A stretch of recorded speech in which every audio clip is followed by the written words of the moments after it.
नमस्कार. ज्येष्ठ इतिहास संशोधक श्री पांडुरंगी बलकवडे यांच्या षष्टब्दी पूर्तीनिमित्त चालू असलेल्या आपली संस्कृती आपला इतिहास याही व्याख्यानमालेतील आजचे 23वे पुष्प गुंफणार आहेत डॉक्टर सचिन अनिल पुणेकर. सचिनजींचा विषय असणार आहे सह्याद्रीतील गडकोट, पर्यावरण आणि जैवविविधता. वास्तविक सह्याद्रीमध्ये ऐतिहासिक दृष्टिकोनातून अनेक स्थळं, गडकोट आहेत, ठिकाणं आहेत, परंतु यांना केवळ ऐतिहासिक महत्त्व नाही, तर त्या ठिकाणी जैवविविधता देखील खूप समृद्ध प्रमाणात आपल्याला आढळून येते. आणि म्हणून या जैवविविधतेचा, विशेषतः सह्याद्रीतील जैवविविधतेचा अभ्यास डॉक्टर सचिनजींनी केला आहे. आज हाच विषय तो आपल्यासमोर मांडणार आहे.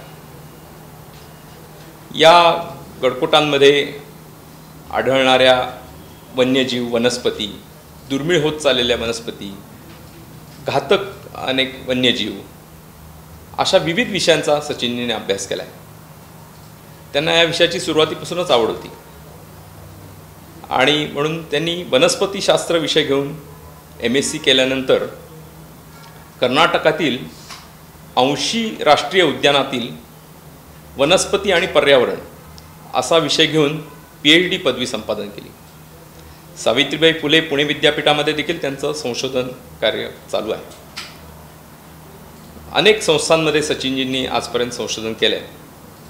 त्याच्यामध्ये आगारकर संशोधन संस्था असेल, Naoroji Godrej centre for plant research, भारतीय वनस्पती सर्वेक्षण, त्याबरोबरच पिरामल लाईफ सायन्स मुंबई, राष्ट्रीय रासायनिक प्रयोगशाळा पुणे, अशा अनेक संस्थांमधनं सचिनजींनी आजपर्यंत संशोधनाचं काम केलं आहे. आजपर्यंत 24 नवीन प्रजातींचा सचिनजींनी त्यांनी शोध लावला आहे. यासाठी पुष्कळ डोळस अशी गडकोटांची भ्रमंती त्यांनी केली आहे. याबरोबरच सचिनजींनी मुवमेंट अगेन्स्ट बायोलॉजिकल इन्व्हेजन म्हणजे परकीय जैविक आक्रमणं जी आहेत याच्या विरोधातली चळवळ देखील त्यांनी स्वतः उभी केलेली आहे. आजवर सचिनजींनी अनेक शोधनिबंध लिहिलेत, म्हणजे जवळपास 60हून अधिक शोधनिबंध त्यांनी आजपर्यंत सादर केलेत. वर्तमानपत्र आणि मासिकातनं विपुल लेखन केलेलं आहे. त्याच्याचबरोबर आकाशवाणी, दूरदर्शन इथल्या कार्यक्रमांमध्ये आणि अनेक राष्ट्रीय, आंतरराष्ट्रीय परिषदांमध्ये सहभाग घेतलेला आहे.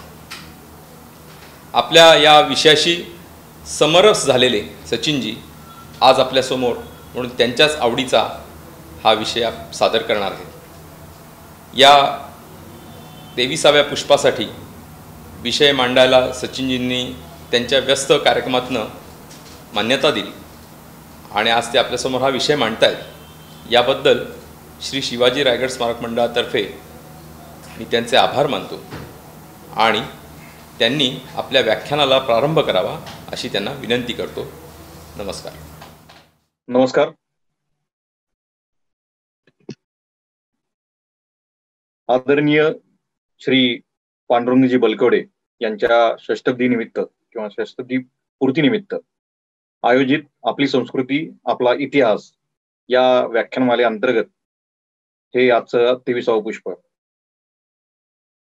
मी श्री रायगड मंडळाचे मनपूर्वक आभार मानतो की ज्यांनी हे 23वं पुष्प माननीय पांडुरंगजी बलकवडे यांच्या षष्टब्दी पूर्तीनिमित्त अर्पण करण्याची संधी मला दिली. पांडुरंगजी बलकवडे हे ज्येष्ठ इतिहास संशोधक आहेत आणि आमचे जवळचे स्नेही देखील आहेत. तर मला खूप आनंद आहे की त्यांच्या या अभिष्ट चिंतना प्रित्यर्थ मला हे आपल्याशी संवाद करण्याची संधी मला मिळते.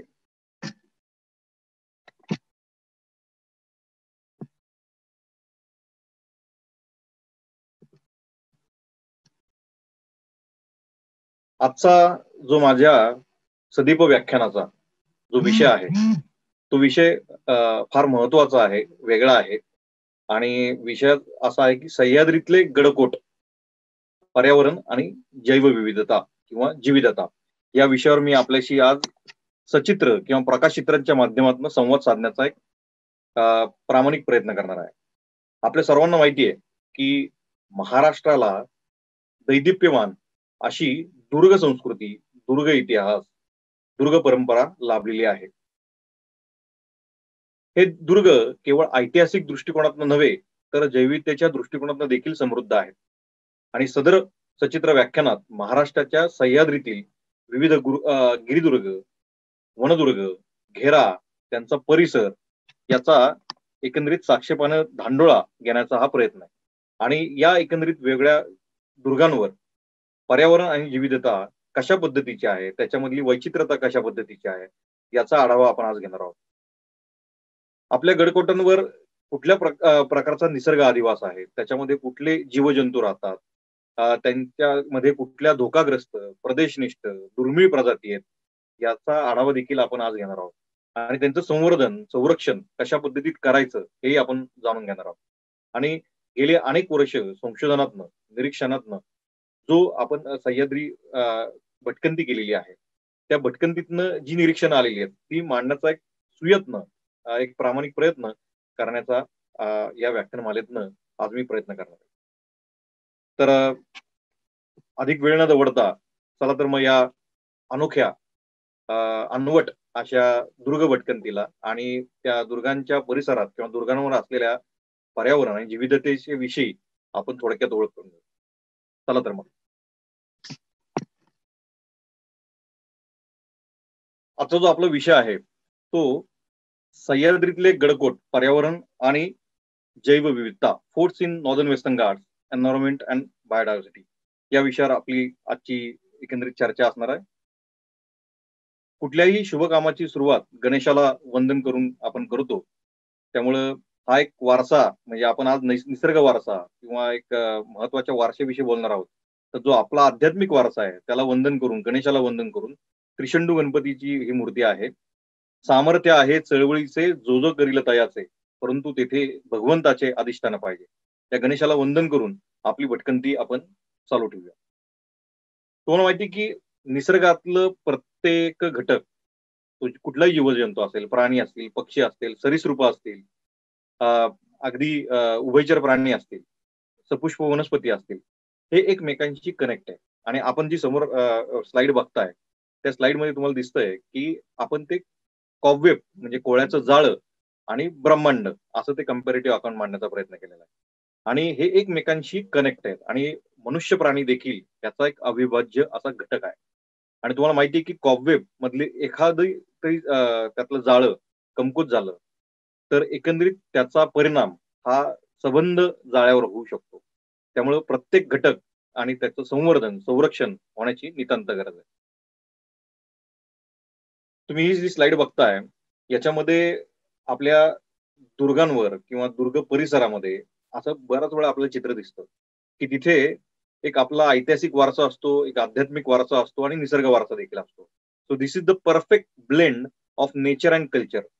आणि खऱ्या अर्थानं फार महत्वाची ही गोष्ट आहे. आपण बघू शकता हे श्री क्षेत्र भीमाशंकर, 12वं ज्योतिर्लिंग आणि भीमाशंकराचं हे मंदिर हेमाडपंथी आपल्याला या ठिकाणी दिसत आहे. आता आपण दुर्ग याच्याविषयी जाणून घेणारच आहोत, पण या दुर्गांवर आढळणारी जी विविधता आहे, जैवविविधता आहे, त्यांचे कुठले कुठले इको सर्व्हिसेस, कुठले कुठले पर्यावरणीय त्याचे रोल आहेत, महत्वाची भूमिका आहे हे आपण बघू शकतो. ते अन्न प्रोव्हाइड करतं, लाकूड फाटा प्रोव्हाइड करतं, नॅचरल डिझास्टर पासून ते आपल्याला वाचवतं, परागीभवन करण्याचं महत्वाचं काम कीटकांमार्फत, पक्ष्यांमार्फत, सस्तन प्राण्यांमार्फत देखील मोठ्या प्रमाणात होतं. टुरिझम सारखा महत्वाचा आहे की ज्याच्यात सोशिओ इकॉनॉमिक अपलिफ्टमेंट लोकांची, तो एक महत्वाचा विषय आहे. पाण्याचे अनेक स्त्रोत हे वनांमध्ये उगम पावतात, त्यामुळे प्रोव्हिजनिंग ऑफ फ्रेश वॉटर हे एक महत्वाचं अंग त्यात करता येऊ शकतं. आणि सर्वात महत्वाचं म्हणजे अन्न पुरवठा जो आहे किंवा जे आहेत म्हणजे ट्रेडिशनल मेडिसिन्स जे आहेत याची देखील मोठ्या प्रमाणात पुरवठा हा सभोवतालच्या जैवविविधतेतनं किंवा वनश्रीतनं मोठ्या प्रमाणात होत असतो. तर हे आपण जाणून घेतलं. आता ही जैविकता किती महत्वाची आहे याच्या विषयीचं एकंदरीत ऋण आपण कसं मानायचं, तर काही हरित दिन साजरे करण्याची एक प्रथा आहे. त्याच्यामध्ये 22 मे म्हणजे आंतरराष्ट्रीय जैवविविधता दिवस हा देखील साजरा होतो. So basically this is to acknowledge the eco services of various entities of mother nature. तसंच जागतिक वसुंधरा दिन आहे. ब्रह्मांडातील जिवंत जरा आपली सुंदर वसुंधरा वसुंधरा असं म्हटलं तरी वावगं ठरणार नाही. कारण का वसुंधरा आपल्याला भरभरून देते, त्याचंच हे प्रतीक. तसंच काही वनांविषयी आत्मीयता व्यक्त करणारे काही दिवस असतात. त्याच्यामध्ये मग international day of forest 21 March आणि पाण्याविषयी खरं तर जलामुळंच जीवन आहे असं म्हटलं तरी वावगं ठरणार नाही. त्यामुळं या पाण्याविषयी आत्मीयता जर तुम्हाला व्यक्त करायची असेल तर 22 मार्च म्हणजे जागतिक जलदिन हा आपण साजरा करतो. आणि संत ज्ञानेश्वरांनी म्हटलेलं आहे की नगरेची रचावी, जलाशय निर्मावी, महावने लावावी नानाविध. म्हणजे 13व्या शतकामध्ये हा किती महत्वाचा विचार माऊलींनी दिला ते बघा. आपण बघू शकता की जगभरात अत्यंत महत्वाचे असे अधिवास आहेत. जैविधतेने नटलेले काही मेगा डायव्हर्सिटी कंट्रीज आहेत. त्यात तुम्हाला ऑस्ट्रेलिया दिसतंय, ब्राझील दिसतंय, चायना दिसतंय, इक्वेडॉर आहे, भारताचा नंबर 7वा आहे. त्यानंतर इंडोनेशिया असेल, मादागास्कर असेल आणि व्हेनेझुएला पर्यंत असे 17 जैविधतेने समृद्ध असलेले देश जगभरात आहेत. आणि हे बायोडायव्हर्सिटी हॉटस्पॉट्स किंवा अति धोकाग्रस्त असलेले अधिवास जगभरातले कुठले, तर हे आपण बघू शकतो. आणि ह्या ज्या इंटरनॅशनल बॉडीज आहेत, युनेस्को आणि IUCN, UNESCO basically world heritage site declare करण्याचं महत्वाचं काम ही संस्था करत असते. आणि याच्या माध्यमातून तुम्हाला माहिती आहे की पश्चिम घाट हा देखील एक जागतिक वारसा म्हणून त्यातले बहुतेक पॅचेस हे जाहीर झालेले आहेत, घोषित झालेले आहेत. तर या संस्थांचं योगदान फार मोठं आहे त्या बाबतीत. ते जगातले वेगळे जागतिक वारसा क्षेत्र, त्याच्यातले नैसर्गिक वारसा क्षेत्र. आता भारताकडे येऊया. भारतामध्ये आपण जर बघितलं तर ही जी तुम्हाला डाव्या बाजूला हिरवी पट्टी दिसतीये, ही जी पर्वत रांग दिसतीये, ती म्हणजे आपला पश्चिम घाट म्हणजे वेस्टर्न घाट ज्याला आपण म्हणतो. आणि पश्चिम घाट हा साधारणतः रिव्हर तापी गुजरातमध्ये तो सुरू होतो आणि तो कन्याकुमारीमध्ये त्याचा शेवट होतो. म्हणजे साधारणतः 1600 किलोमीटर लांबीची ही पर्वत रांग अरेबियन सी जो आहे याला समांतर अशी ती दक्षिणेकडे जाते. आणि त्याचे प्रामुख्याने 3 भाग होतात. उत्तर पश्चिम घाट ज्याला नॉर्दर्न वेस्टर्न घाट्स असं म्हटलं जातं. तापीपासून कर्नाटक मधल्या काळी नदीपर्यंत, काळी नदी ते उटकमंड म्हणजे उटी पर्यंतचा जो भाग आहे त्याला म्हणतात सेंट्रल वेस्टर्न घाट. आणि पश्चिम घाटामध्ये 20 किलोमीटरची साधारणतः गॅप आहे, त्याला म्हणतात पालघाट गॅप. आणि पालघाट गॅपच्या खालचा जो भाग आहे त्याला म्हणतात सदर्न वेस्टर्न घाट. तर हे ढोबळमानाने 3 भाग हे पश्चिम घाटाचे होतात. त्यानंतर नॉर्थ ईस्ट मध्ये तुम्हाला माहिती आहे की हिमालय आणि north east mount 7 sister mountain, this is also biodiversity hotspot in India. तर आपण बघूया की भारतामध्ये कुठल्या कुठल्या पद्धतीचे नॅचरल हेरिटेज आहेत. तर थोडक्यात आढावा घेऊ. Great Himalayan national park conservation area, तिथलं वन. Kaziranga national park Assam north east India, Keoladeo national park Rajasthan India, Kanchenjunga national park त्या भागातला एकंदरीत लँडस्केप, तिथलं कोनिफोरस म्हणजे सूचीपर्णी वृक्षांचं वन, मानस वाईल्ड लाईफ सँच्युरी. त्यानंतर सुंदरबन हे खारफुटीचं एक महत्वाचं वन, जगातलं सर्वात मोठं खारफुटीचं वन, मँग्रोव्ह फॉरेस्ट ज्याला म्हणतात. नंदादेवी आणि व्हॅली ऑफ फ्लॉवर सारखं राष्ट्रीय उद्यान आणि आपला पश्चिम घाट. तर आज जो आपला एकंदरीत संवाद असणार आहे किंवा एक सचित्र अशी सफर भटकंती आपण करण्याचं आज ठरवलेलं आहे. आणि त्याच्यामध्ये आपण पश्चिम घाट सह्याद्री जो की महाराष्ट्रातला आणि काही प्रमाणात कर्नाटक गोवा मधला आज आपण फोकस करण्याचा प्रयत्न असणार आहे. तर हे जे चित्र दिसतंय हे आहे आर्थर सीट पॉइंट. तुम्ही बघू शकता की लावाचे वेगवेगळे फ्लो, बसाल्टिक आउटक्रॉप आहे छान. आणि तुम्हाला जर पश्चिम घाट खऱ्या अर्थानं बघायचा असेल तर इथं तुम्ही भटकायला जायलाच पाहिजे. आपल्या राष्ट्राचं मानचिन्ह सस्तन प्राणी या गटातलं पॅन्थरा टायग्रिस म्हणजे रॉयल बेंगल टायगर म्हणजे वाघ, राष्ट्रीय पक्षी मोर आणि आपला राष्ट्रीय वारसा प्राणी म्हणजे हत्ती. एकंदरीत त्याचं असलेलं इकॉलॉजिकल म्हणजे परिस्थितीकीय मूल्य आणि त्याचं कल्चरमध्ये असलेलं महत्व याचं सांगड घालून याला नॅशनल हेरिटेज अॅनिमल म्हणून डिक्लेअर झालेलं आहे. आता पश्चिम घाट जो आहे हा अरेबियन सीला पॅरल तुम्हाला माहिती की त्याची एकंदरीत घोडदळ आहे. आणि हा दिसतो हा कोचरा किंवा कुडाळ भागातला समुद्र किनारा. एकीकडे उजवीकडे तुम्हाला दिसतोय तो अरेबियन सी आणि डावीकडे जो दिसतात त्या कोकणामधल्या काही पर्वतरांग आहेत. आणि कारवारच्या इथं खऱ्या अर्थानं पश्चिम घाट आणि समुद्र याचं मिलन होताना दिसतं. तर अशाच पद्धतीचा तो लँडस्केप आपल्याला खाली गोवा साऊथवर्ड्स आपल्याला बघायला मिळतो. एका बाजूला खारफुटीची वनं आणि पलीकडं खाडीतलं पाणी दिसतंय आणि खऱ्या अर्थानं मँग्रोव्ह ही आहे प्रोटेक्टिव्ह शील्ड म्हणून कामं करतात. आता सह्याद्रीचा खालचा भाग जो आहे त्याला कोकण, चिंचोळी पट्टी आहे आणि त्याच्यामध्ये मोठ्या प्रमाणात अशी खाजनाची वनं, खारफुटीची वनं आपल्याला बघायला मिळतात. आणि अर्थात आपला पश्चिम घाट म्हणजे नॉर्दर्न वेस्टर्न घाट.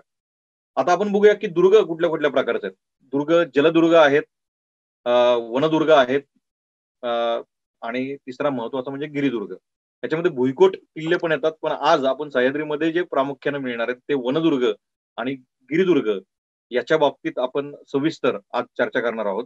ते आपण थोडक्यात बघूयात. आपण साधारणतः आपली एकंदरीत चर्चा जी आहे ती उत्तर पश्चिम घाटा म्हणजे नाशिक, धुळे, ठाणेपासून खाली मग टुवर्ड्स पुणे, सातारा, रायगड, रत्नागिरी, कोल्हापूर आणि मग खाली गोव्याचा काही भाग आणि खाली कर्नाटकचा काही भाग म्हणजे सदाशिवगडपर्यंत अशी एकंदरीत भटकंती आज आपण करणार आहोत. आपण बघू शकता की इथे साल्हेर नावाचा गड दिसतोय, सटाणा या भागामधला आणि त्याच भागातला एक सुळका देखील तो तुम्हाला वरच्या बाजूला दिसतोय.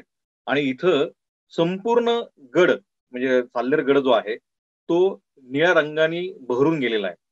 म्हणजे निलगिरी माउंटन्स तुम्हाला माहिती आहे की साऊथ इंडियामध्ये सदर्न वेस्टर्न घाटमध्ये निलगिरी पर्वत रांगांना निलगिरी का म्हटलेलं आहे तर नीलकुरुंजी नावाची जी कारवीची एक जात आहे ती अशा पद्धतीत मोठ्या प्रमाणात फुलते आणि वर्ण जर बघितलं, विहंगम दृश्य जर त्याचं बघितलं तर ती पूर्ण निळ्या रंगाची दिसते, म्हणून त्याला निलगिरी माउंटन असं म्हटलेलं आहे. तर तशाच पद्धतीचा रंगोत्सव देखील आपल्याला निळ्या रंगाचा हा आपल्याला साल्हेर गडावर किंवा अनेक गडांवर आपल्याला बघायला मिळतो. तर ही एक टोपली कारवीची एक जात ती 2019ला आणि 17ला देखील फुलली होती या परिसरामध्ये. खूप छान आणि इथे जरूर आपण भेट द्यावी. त्यानंतर मुल्हेर सारखा नाशिकच्या इथला किल्ला, अंजनेरी एक महत्वाचं त्र्यंबकेश्वर जवळ असलेलं एक ठिकाण आणि हनुमानाचं जन्मस्थान असं म्हटलं तर अंजनेरी मातेचं मंदिर देखील या ठिकाणी आहे. तर तुम्ही बघू शकता की हे सगळे बसाल्टिक आउटक्रॉप्स आहेत. गंभीरगड जो ठाण्यामध्ये आहे, भैरवगड जो ठाण्यामध्ये आहे आणि वैशिष्ट्य म्हणजे तुम्ही जर गडकोटांमधले अधिवासामधली विविधता बघितली तर ती फार वैचित्र्यपूर्ण आणि मोठी आहे. आणि अर्थातच जर अधिवासांमध्ये अशी विविधता असेल तर त्याच्यामध्ये आढळणारं जैवविविधता, प्राणी, पक्षी, सूक्ष्मजीव हे देखील वैचित्र्यपूर्ण आणि विविध जाती प्रजातींचे असणार आहेत. त्यामुळे तुम्ही आता बघू शकता की ठाणे, नाशिक, धुळे या भागामध्ये अशा पद्धतीचे बसाल्टिक आउटक्रॉप ज्याला इन्सेलबर्ग असं देखील म्हटलं जातं, असे सुळके हे प्रामुख्यानं गिरिदुर्गांमध्ये किंवा वनदुर्गांमध्ये प्रामुख्याने आपल्याला बघायला मिळतात. भैरवगडाचा तुम्ही सुळका बघू शकताय. इथे गंभीर गडावर काही जिओमॉर्फॉलॉजिकल फीचर्स जे आहेत, जी इरोजनल फॉर्म्स आहेत ती बघायला मिळत आहेत. हा एक अत्यंत महत्वाचा जिओमॉर्फॉलॉजिकली, बॉटॅनिकली, झॉलॉजिकली असा महत्वाचा गड म्हणजे अलंग, मदन आणि कुलंग. अत्यंत महत्वाचा गड आहे आणि आव्हान खऱ्या अर्थानं ट्रेकर्सला करणारा असा हा गिरिदुर्ग आपल्याला म्हणता येईल की असा हा आपल्याला बघायला मिळतो. इथली जैविकता आपण थोडक्यात आधी लँडस्केप बघू, नंतर मग जैविकतेचा आढावा आपण घेणार आहोत. पुढे कोकणाकडे असणारा कर्नाळा आणि या कर्नाळ्याच्या सभोवतालचा म्हणजे घेरा जो परिसर आहे तो कर्नाळा पक्षी अभयारण्य म्हणून घोषित झालेला आहे.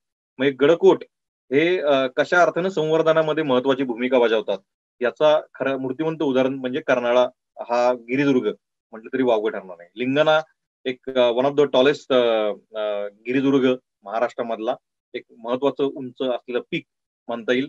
कोहजगड आहे, गोरखगड जो भीमाशंकर परिसरामध्ये आणि खाली मुरबाड ठाणे लागतो तर त्या परिसरामधला असलेला सुळका हा गोरखगड. त्यानंतर पुढे आपण कळसुबाई हरिश्चंद्रगड पर्वतरांगांकडे येतो. हरिश्चंद्रगड अत्यंत महत्वाचा देखणा असा गड, त्या ठिकाणी असलेला कोकण कडा, जवळच असलेलं कळसुबाई हे महाराष्ट्रातलं सर्वोच्च शिखर 1646 मीटर समुद्र सपाटीपासून असलेलं शिखर, त्या ठिकाणी जवळच असलेला रतनगड हा देखील महत्वाचा असा गिरिदुर्ग. हरिश्चंद्रगडावर असलेली ही वनश्री वनराई अत्यंत सुंदर अशी आहे. तुम्ही बघू शकता की पुढे तुम्हाला जे खुज निम्न सदरीत वन दिसतंय आणि त्याच्या पुढे मोठ्या प्रमाणात कारवी ही वाढलेली तुम्हाला या ठिकाणी दिसते.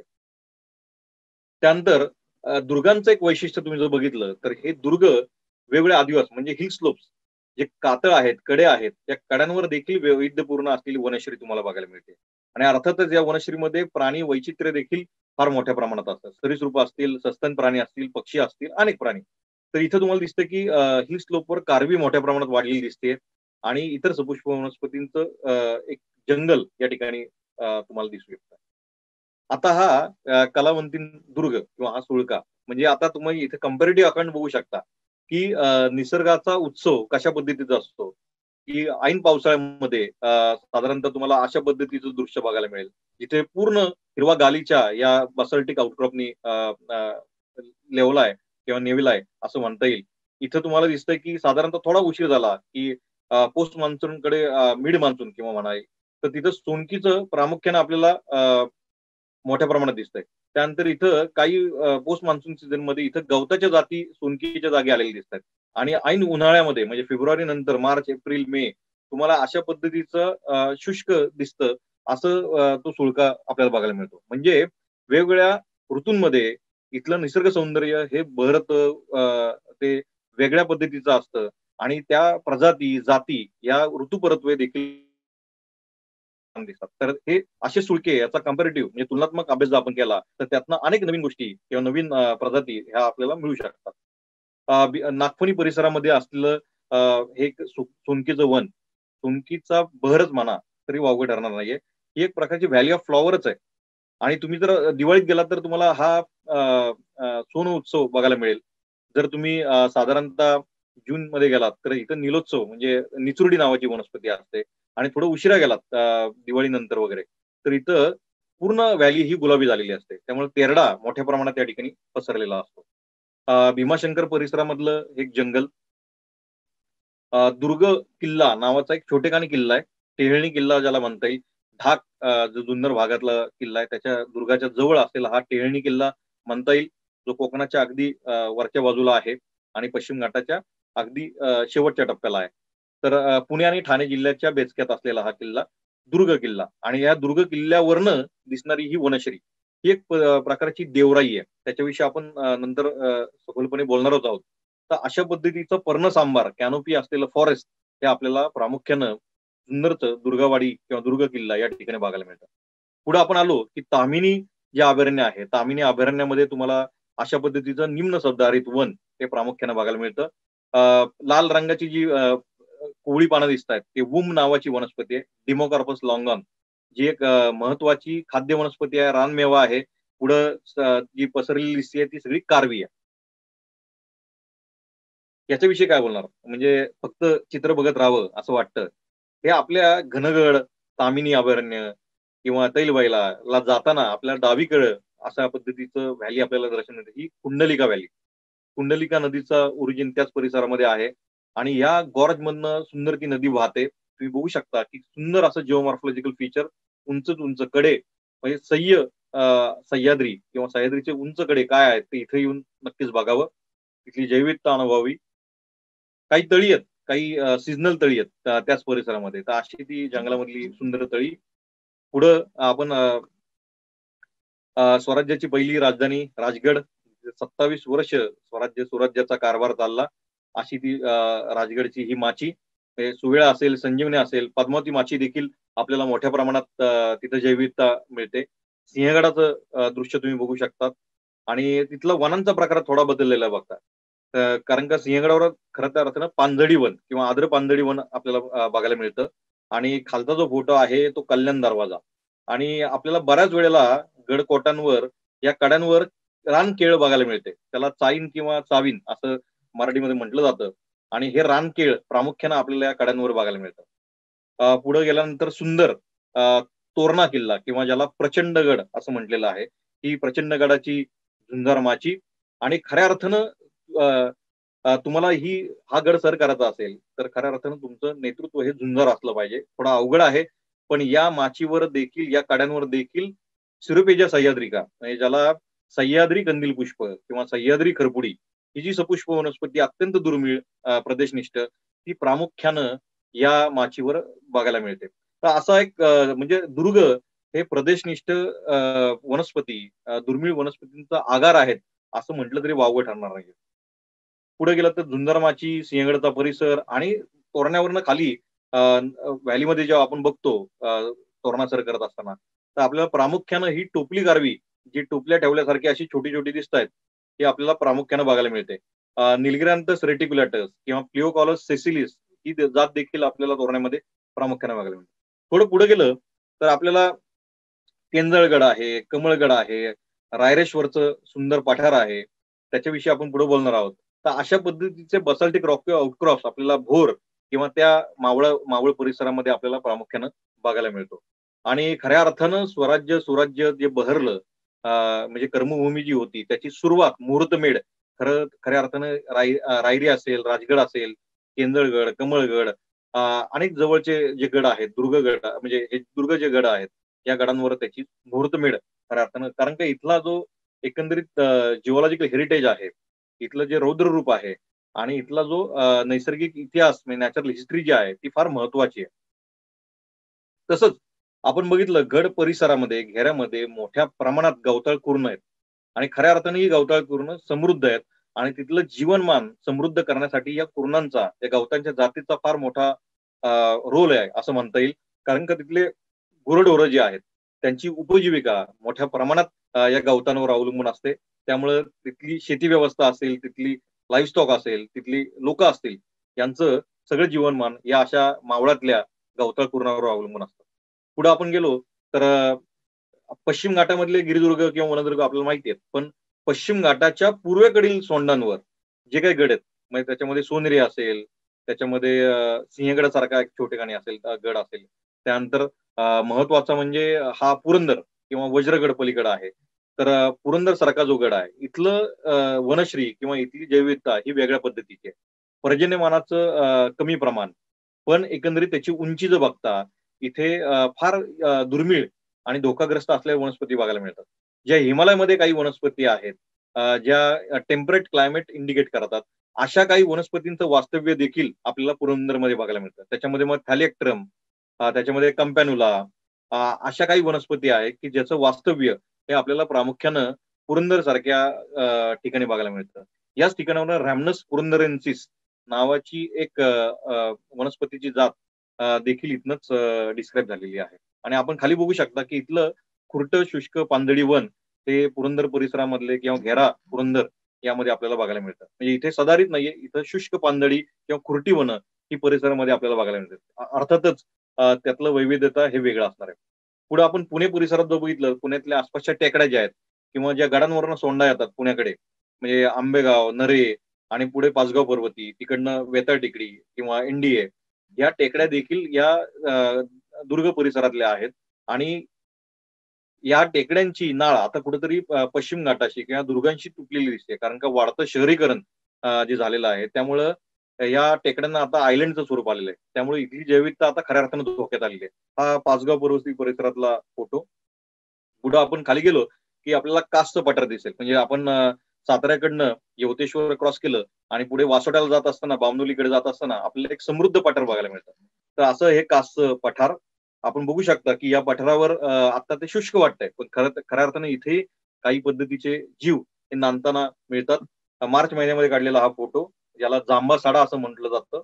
पण पावसाळ्यामध्ये ह्या पुष्प पठार किंवा हे सडे जे आहेत हे मोठ्या प्रमाणात फुलांनी फुललेले दिसतात. आणि एफिमेरल फ्लश व्हेजिटेशन म्हणजे तेरड्याच्या जाती, सीतेची आसवे म्हणजे गेळाची वनस्पती किंवा धनगर किंवा ज्याला पांढर टोपी इरिओकॉलॉन असं म्हटलं जातं, तर या फुलांचे ताटवे हे संपूर्ण पठारावर मोठ्या प्रमाणात फुललेले आपल्याला बघायला मिळतात. आणि अर्थातच वेगवेगळ्या रंगांची रंगसंगती इतकी वैविध्यपूर्ण असते, त्याच्यावर डिपेंडंट, त्याच्यावर अवलंबित असलेलं कीटकांचं एकंदरीत लाईफ देखील फार इंटरेस्टिंग आहे आणि त्याची निरीक्षण करणं फार महत्वाचं आहे. पुढे ही गडकोटांवर म्हणजे जसं तुम्ही व्याघ्रगड किंवा वासोट्याकडे गेलात किंवा काही गडांवर म्हणजे गोठणे परिसरात असेल किंवा कास परिसरात असतील, तिथले जे जांभा सडे आहेत त्याच्यावर अशा पद्धतीचं गेळाची वनस्पती किंवा सीतेची आसवे, ज्याला ब्लॅडर वर्ट किंवा युट्रिक्युलरिया पर्पुरेसन्स असं शास्त्रीय भाषेमध्ये म्हणतात, ही एक कीटकभक्षी वनस्पती आपल्याला प्रामुख्यानं या साड्यांवर बघायला मिळते. मग तेरड्यांच्या जाती देखील आहेत या साड्यांवर बघायला मिळणाऱ्या. कोयना अभयारण्यात गेलात तर व्याघ्रगड आहे, वासोटा आहे आणि त्या परिसरातले ओढे नाले हे देखील घेरा दुर्ग परिसरातले फार महत्वाचे आहेत. कारण जैविकतेच्या दृष्टिकोनातनं याच्यामध्ये आढळणारे जलचर, याच्यामध्ये आढळणारे मासे हे देखील प्रदेशनिष्ठ आहेत. याच्यामध्ये आढळणाऱ्या काही प्रवाहात वाढणाऱ्या पोडोस्टेमेसी कुळातल्या काही दुर्मिळ वनस्पती, प्रदेशनिष्ठ जाती या आपल्याला बघायला मिळतात. पुढं गोठणे किंवा त्या भागामध्ये आपल्याला अशा पद्धतीचा बोल्डर लॅटराटिक प्लॅटू आपल्याला बघायला मिळतो. त्या अशा वेगळे अधिवास हे गडकोटांवर आहेत, गडकोटांच्या परिसरामध्ये मोठ्या प्रमाणात बघायला मिळतात. काही पाणथळ जागा गडांवरच्या म्हणजे डबकी आहेत आणि ही डबकी देखील जैविकतेच्या दृष्टिकोनातून फार महत्वाची आहेत आणि याच्या कडेला पेरिफेरल रिजनला देखील काही महत्वाचे प्रदेश निसते. उदाहरणार्थ देवभात म्हणजे ओरायझा रुफी पोगन नावाचा जो जंगली तांदूळ आहे किंवा तांदळाचा रानटी भाऊबंद तो देखील अशा डबक्यांच्या कडेला मोठ्या प्रमाणात उगवतो आणि खऱ्या अर्थानं तो निसर्ग वारसा आहे. हा आपल्या सातारा परिसरातला एक वनदुर्ग ज्याला वासोटा किंवा व्याघ्रगड असं म्हटलं जातं. अत्यंत देखणा असा गड, जुना वासोटा, नवीन वासोटा, शेजारी असलेलं नागेश्वराचं मंदिर सगळं देखणं आहे. आणि इथे बाबूकडा नावाचा एक कडा आहे. त्या कड्यावर देखील आढळणाऱ्या काही गवताच्या जाती, काही सपुष्प वनस्पती त्याच्या जाती या देखील बघण्यासारख्या आहेत. पुढे आपण गेलो प्रतापगड आहे. त्यानंतर वरच्या बाजूला जो घाटगर जुन्नर परिसरातनं दिसणारा जीवधन किल्ला आहे. खाली आपण मार्लेश्वर किंवा चांदोली अभयारण्याच्या खालच्या बाजूला कोकणाच्या बाजूला महिमतगड किंवा मार्लेश्वर अत्यंत देखणं असा हा धबधबा या ठिकाणी वनस्पती मोठ्या प्रमाणात मिळतात. खाली मग पुढे गेलं तर दाजीपूरचं अभयारण्य आहे जे गव्यासाठी फार प्रसिद्ध आहे. त्यानंतर थोडं खाली गेलं की मनोहरगड आणि मनसंतोषगड हे सदन महाराष्ट्राच्या ठिकाणी असलेले गड, निम्न सदाहरित किंवा सदाहरित वनांचे काही पॉकेट्स या गडांच्या परिसरात किंवा घेरा परिसरात आपल्याला बघायला मिळतात. तर हे रॉकी आउटक्रॉप जरी असले तरी वेढलेले आहेत वनांनी. आणि पुढे गेल्यानंतर अत्यंत इंटरेस्टिंग आंबोली सारखा जो भाग आहे आणि आंबोलीमध्ये पण जो गड आहे महादेवगड तर त्या ठिकाणी अशा पद्धतीची दाट वनराई हे आपल्याला पाहायला मिळते. खाली गोव्याकडे झालं तर अनमोड घाट असेल त्या परिसरात म्हणजे गड परिसरात असतील किंवा घाटातनं आपल्याला अशा ऑस्मुंडा रेगॅलिस नावाचं एक दुर्मिळ फर्न हे आपल्याला ओढ्यांमध्ये वाढलेलं दिसतं. आणि पुढे आपण सदाशिवगडकडे म्हणजे कारवारकडे जाताना म्हणजे आंशी राष्ट्रीय उद्यानाकडनं कारवारकडे जात असताना कुंभारवाडा परिसरातनं आपल्याला गणेशगुडी भागामध्ये वाहणारी एक काळी नदी ही देखील आपल्याला बघायला मिळते. तर अशा खूप इंटरेस्टिंग लँडस्केपनी आपला खरं तर सह्याद्री हा नटलेला आहे, समृद्ध आहे आणि इथे अनेक नद्यांचे उगम स्थान आहेत त्याच्याविषयी आपण पुढे बोलणार आहोत. तर ही काळी नदी ही सदाशिवगड म्हणजे कारवारला जाऊन मिळते आणि महिपतगड, मनसंतोषगड असे गड जे आणि सदाशिवगड हे नॉर्दर्न वेस्टर्न घाट मधले टेल मधले गड आहेत. त्यामुळे तिथलं जैवविविधता आणि नाशिक धुळे भागातली जैवविविधता ही खूप वेगळ्या प्रकारची वेगळ्या धाटणीची आहे कारण का तिथला लँडस्केप हा टोटली वेगळा आहे. बघू शकता आपण ही काळी नदी, वनांचे खूप सुंदर प्रकार त्या भागामध्ये असलेले, इमर्जंट ट्रीज म्हणजे तुम्ही वृक्ष पुरुषोत्तम या वनांमध्ये प्रामुख्यानं बघायला बघू शकता. राक्षसी वेली अत्यंत जाड अशा वृक्ष म्हणजे महालता किंवा राक्षसी वेली. आता आपण एक गड परिसरामध्ये असलेला म्हणजे भोनगड असेल, कावळे असेल किंवा रतनगड असेल, रतनवाडीमध्ये असलेली देवराई असेल, ही आऊप्याची भीमाशंकर तिथनंच तुम्हाला गोरखगड, सिद्धगड असे गड आपल्याला बघायला मिळतात. तर त्या परिसरामध्ये असलेल्या काही महत्वाच्या देवराया किंवा ज्याला देवरहाट असं म्हटलं जातं आणि खऱ्या अर्थानं देवासाठी राखलेली ही वन आहेत. आपली एक परंपरा आहे की या वनांमध्ये त्या देवासाठी जे राखलेलं वन आहे त्याच्यामध्ये कुठलीही तोड केली जात नाही. जर तुम्हाला एखादा लाकूड फाटा जरी न्यायचा असेल तर त्या देवाला किंवा देवतेला तुम्हाला कौल देऊन तिथला लाकूड फाटा उचलला जातो. जर तुम्ही तो कौल न लावता जर तुम्ही लाकूड फाटा नेला किंवा लाकूड तोडून नेली तर त्या देवतेचा कोप होतो असा एकंदरीत विचार किंवा परंपरा ही आहे. ही एक ट्रेडिशनल कॉन्झर्वेशन प्रॅक्टिस आहे. त्यामुळे आज जे काय आपण पॉकेट्स पश्चिम घाटामध्ये बघतोय ते देवरांच्या स्वरूपात काही अर्थानं अजूनही संवर्धित आहेत. त्यामुळे अशा बिलीफ आणि अशा सिक्रेट ग्रुप या मोठ्या प्रमाणात संवर्धित करणं ही खरं तर काळाची गरज आहे. तुम्ही बघू शकता की या ठिकाणी घोड नदी इथं प्रायमरी स्ट्रीम जो आहे तो आहुप्याच्या देवराईमध्ये उगम पावलेला दिसतोय. त्यामुळे या सॅक्रेड ग्रुप आणि या देवराया किंवा देवरहाट टिकवणं किती गरजेचं आहे. कारण का याच जर देवराया कायमच्या इथनं हद्दपार झाल्या, त्या तुटल्या गेल्या तर जलस्रोत देखील आटणार आहेत आणि जलस्रोत जर प्रायमरी स्ट्रीम आटले तर नदीमध्ये पाणी येणार कुठनं आणि त्यामुळे नद्याही आटणार आहेत आणि नद्या आटल्या तर त्याच्यावर अवलंबित असलेलं म्हणजे दख्खन पठार असेल किंवा भारतातल्या इतर भागातलं जनमान जे असेल हे देखील बाधित होईल. त्यामुळं जर खऱ्या अर्थानं दख्खन पठारावरचं जनजीवन अबाधित ठेवायचं असेल, टिकवायचं असेल तर आपल्याला पश्चिम घाटामधल्या दुर्ग परिसरातल्या देवराया वनश्री हे टिकवण्याची नितांत गरज आहे असं मला वाटतं. ही दुर्ग किल्ला किंवा दुर्गावाडी परिसरातली ही देवराई अत्यंत देखणी अशी देवराई आहे. दुर्गा देवी ही या भागामध्ये आपल्याला गॉडेस जी आहे ती बघायला मिळते. रतनवाडी परिसरातली ही उघडी देवराई आहे. तुम्ही बघू शकता की डेटीज त्या ठिकाणी एक मोठं झाड आहे आणि परिसरात दाट वनराई आहे. हा विहंगम दृश्य हे एका वरदानी नावाचं म्हणजे तामिनी अभयारण्य किंवा गनगड परिसरामध्ये ही देवराई आहे. अनेक देवराई त्या परिसरामध्ये आहेत. तर हे वरदायनी तामिनी परिसरामध्ये घेतलेलं ड्रोनच्या माध्यमातून टिपलेलं हे दृश्य मी त्याला ड्रोनला ड्रोनाचार्य म्हणतो. कारण काय वेगळा पर्स्पेक्टिव्ह आपल्याला खऱ्या अर्थाने मिळतो.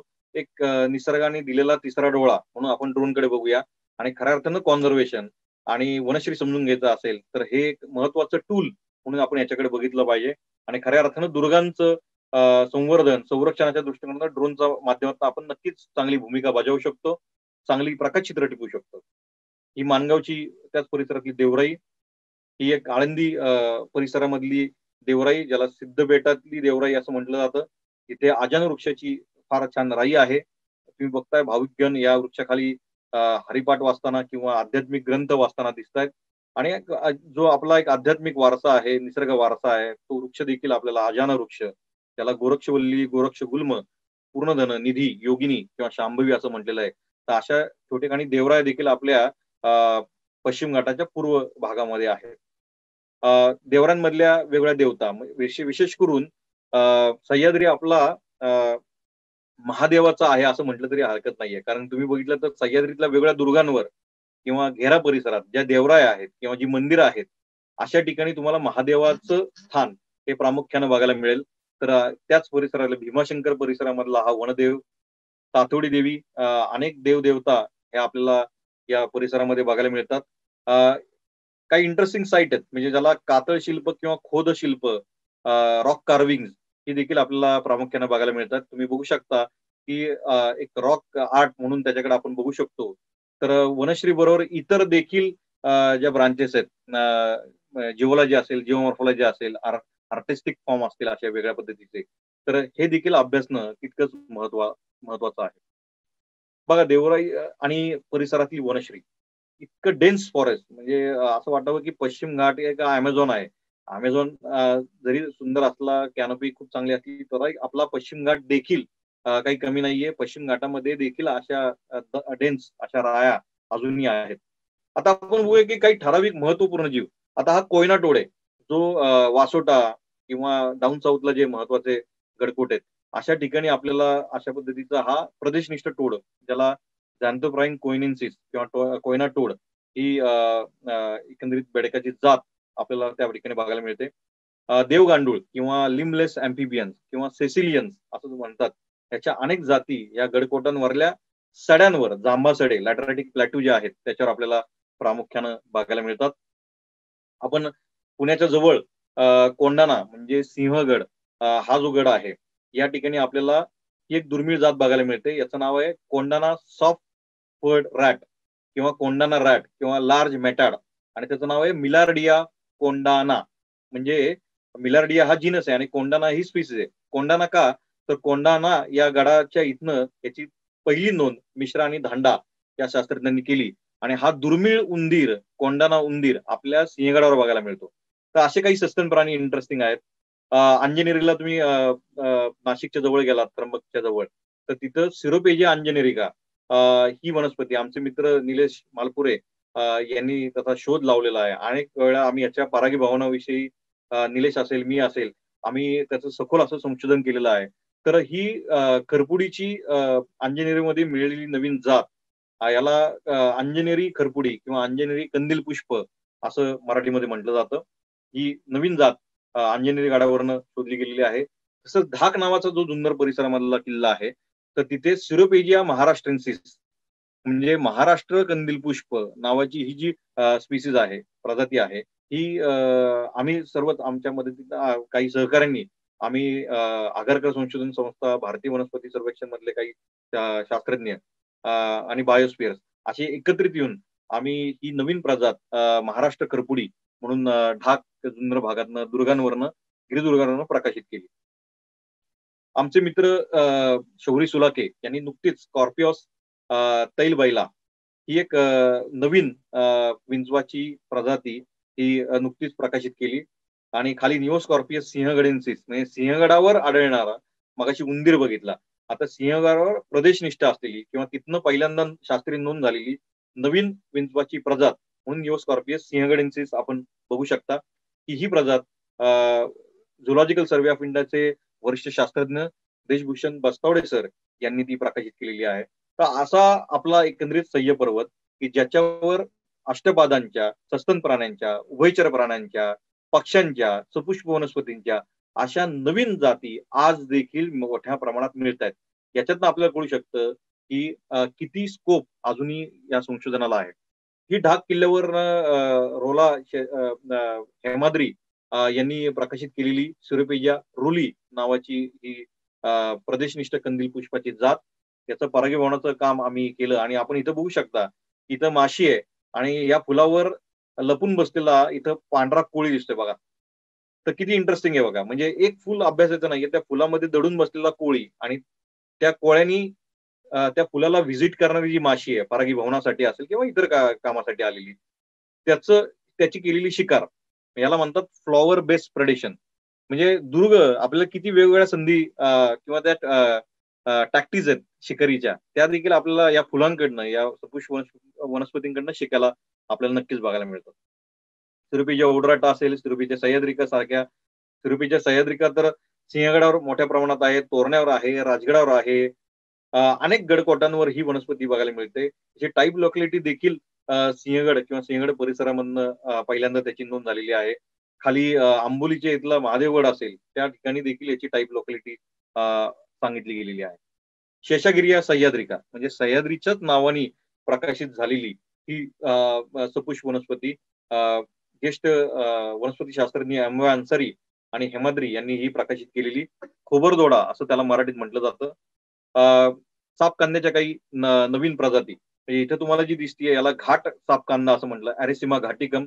ही आपल्याला प्रामुख्यानं सिंहगडावर, रायगडावर, पुरंदरवर, तोरण्यावर, राजगडावर ही बाले किल्ल्यांवर विशेषतः आपल्याला ती प्रामुख्यानं बघायला मिळते.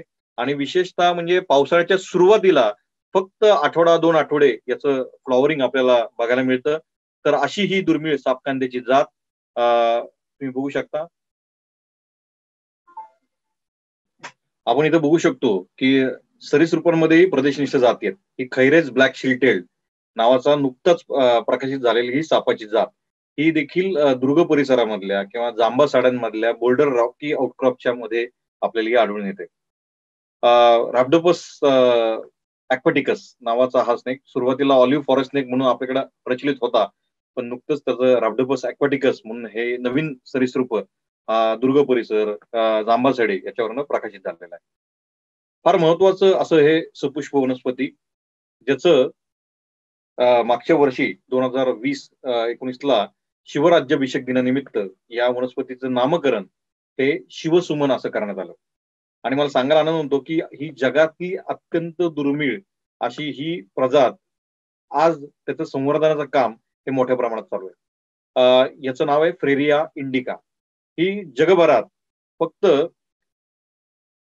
पुणे, सातारा, रायगड अशा 3-4 जिल्ह्यांमध्येच फक्त 4 ते 5 गडकोटांवर आढळून येते आणि जगातली 12वी दुर्मिळ वनस्पती याला असं म्हटलं जातं.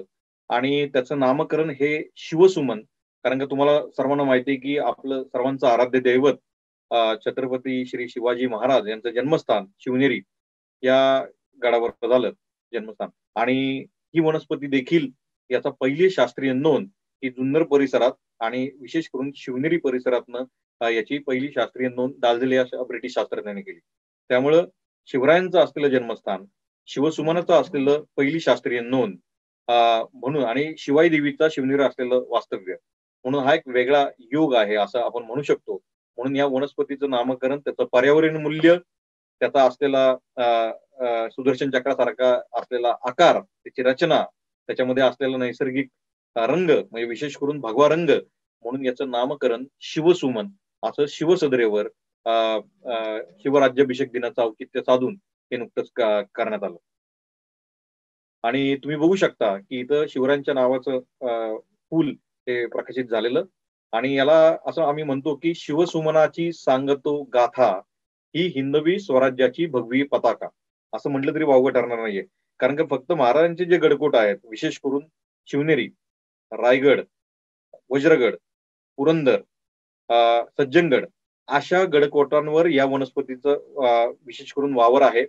आणि मला सांगायला आनंद होतो की येत्या 19 फेब्रुवारीला शिवजयंती आहे आणि 391व्या शिवजयंतीचं औचित्य साधून या पुष्पावर, शिवसुमनावर एक विशेष असं स्पेशल कव्हर देखील प्रकाशित होणार आहे शासकीय कार्यक्रमामध्ये. तर हा एक पर्वणी सर्वांसाठी ठरणार आहे की एका सुपुष्प वनस्पतीच्या नावानं एक विशेष पोस्टल स्पेशल कव्हर हे प्रकाशित होणार आहे. तसंच दुसरी एक सपुष्प वनस्पती आपल्या गडकोटांवर प्रामुख्याने बघायला मिळते, ती म्हणजे सोनघंटा, ज्याला ॲबिट्युलॉन रानडी असं म्हटलं जातं. किंवा प्रचंडगड या गडकोटावर हिचा वावर प्रामुख्याने आढळून येतो. तसाच शेजारी असलेला दुर्गेश्वर म्हणजे दुर्गांची पहिली राजधानी राजगड या गडावर देखील याचं वास्तव्य हे मोठ्या प्रमाणात आहे. ही जगातली अत्यंत दुर्मिळ, धोकाग्रस्त असलेली ही प्रजाती आहे.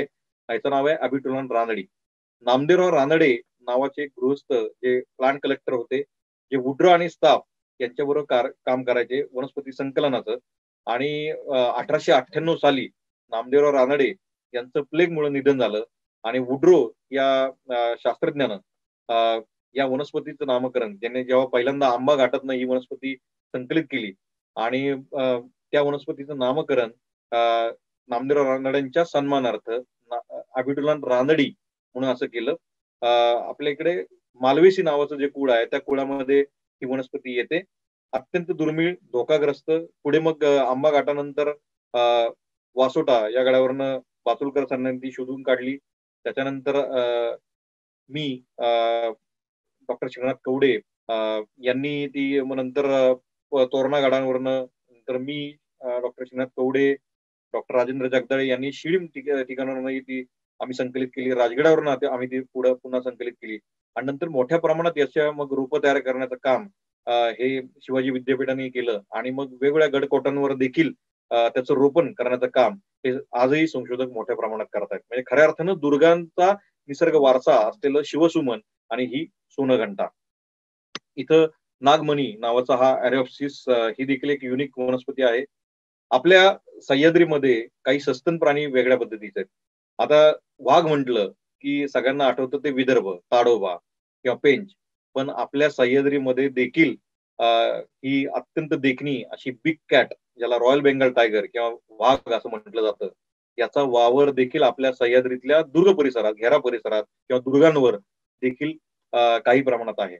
आणि एक कॉरिडॉर म्हणून या दुर्गांचा फार महत्वाचा रोल आहे. कारण का दाजीपूर असेल, राधानगरी असेल, पुढे कोयना अभयारण्य आहे. आता कॉन्झर्वेशन रिझर्व्ह खाली तिलारी म्हणून कॉन्झर्वेशन रिझर्व्ह झालेला आहे. वरच्या बाजूला भीमाशंकर आहे, तामिनी अभयारण्य आहे, राजमाची आहे. तर ही अभयारण्य एकमेकांना कनेक्ट ठेवण्याचं महत्वाचं काम हे दुर्ग करतात. आणि गिरिदुर्ग, वनदुर्ग असतील, त्यांच्या परिसरातली अनेक वनं ही देखील संरक्षित आहेत. ती वन खात्याच्या अखत्यारीत आहेत, महसूल खात्याच्या अखत्यारीत आहेत, काही खाजगी मालकीची आहेत. तर ही दुर्ग आणि परिसरातली वनश्री ही खऱ्या अर्थानं 2 अभयारण्यांना जोडणारा दुवा आहे असं म्हटलं तरी वावगं ठरणार नाही. त्यामुळं निसर्ग संवर्धनाच्या दृष्टिकोनातनं गडकोटांचं महत्व हे अनन्यसाधारण आहे. बिबट्या सगळ्यांना माहिती आहे, आपल्या परिसरामध्ये विशेष करून सुंदर परिसरामध्ये मॅन ॲनिमल कॉन्फ्लिक्ट मोठ्या प्रमाणात वाढताना आपल्याला दिसतो. शेकरू, ज्याला देवकार किंवा इंडियन जायंट स्क्विरल असं म्हटलं जातं, रातुफा इंडिका असं त्याचं शास्त्रीय नाव आहे. पुढं आपण कर्नाटक किंवा गोवा किंवा आंबोली परिसरातनं आपण खाली गेलो तर त्या परिसरात आपल्याला प्रामुख्यानं वनमाणूस किंवा लाजवंती किंवा हे एक दुर्मिळ माकडाचा प्रकार, त्याला स्लेंडर लॉरिस किंवा लॉरिस टार्डिग्राडस सबस्पेसिस मलाबरिकस असं म्हटलं जातं. असं एक दुर्मिळ माकड आपल्याला प्रामुख्यानं बघायला मिळतं. दाजीपूर आणि खाली आंबोली परिसरात देखील याचा वावर काही दिवसापूर्वी मिळालेला आहे. जसं तुम्ही खाली जाल तसं शेकरूचा रंग बदलतो आणि ही मलाबार जायंट स्क्विरल ही प्रामुख्यानं आपल्याला टेलरी आणि टेलरी साऊथवर्ड आपल्याला बघायला मिळते. उदमांजर हा देखील एक महत्वाचा सस्तन प्राणी. पक्ष्यांमध्ये मग हिल मैना असेल, प्रदेशनिष्ठ मलाबार ग्रे हॉर्नबिल असेल, पाचू कवडा ज्याला एमराल्डो असं म्हटलं जातं, तर तो देखील अत्यंत देखणा पक्षी आपल्याला बघायला मिळतो. क्रिम्सन बॅक सनबर्ड हा एक अत्यंत दुर्मिळ म्हणता येणार नाही, अत्यंत देखणा खऱ्या अर्थानं असलेला सनबर्ड आपल्याला आपल्या गडकोट परिसरात विशेष करून तेरडा याचं परागीभवन करताना दिसतो. धनेशच्या काही जाती हॉर्नबिलच्या सरीसृप आपल्याकडे डायव्हर्सिटी फार मोठ्या प्रमाणात आहे. आपण बघू शकता की इंडियन किंग कोब्रा आहे, हरणटोळ आहे, हम्पनोज पीट वायपर आहे, कोब्रा आहे. कोयना अभयारण्यात वासोटा परिसरात, ताजीपूर परिसरात किंग कोब्राचं वास्तव्य आपल्याला आढळून आलेलं आहे. सापडा म्हणजे बांबू पीट वायपर हा सरीसृप देखील आपल्या गडकोटांच्या परिसरात मोठ्या प्रमाणात आहे. हरणटोळ तर अत्यंत देखणा आणि विशेष करून कारवी, भंडार, भामिनी अशा छोट्या झुडपांवर आढळणारा हा साप आपल्याला प्रामुख्यानं बघायला मिळतो, ज्याला मराठीत हरणटोळ ग्रीन वाईन स्नेक असं म्हटलं जातं.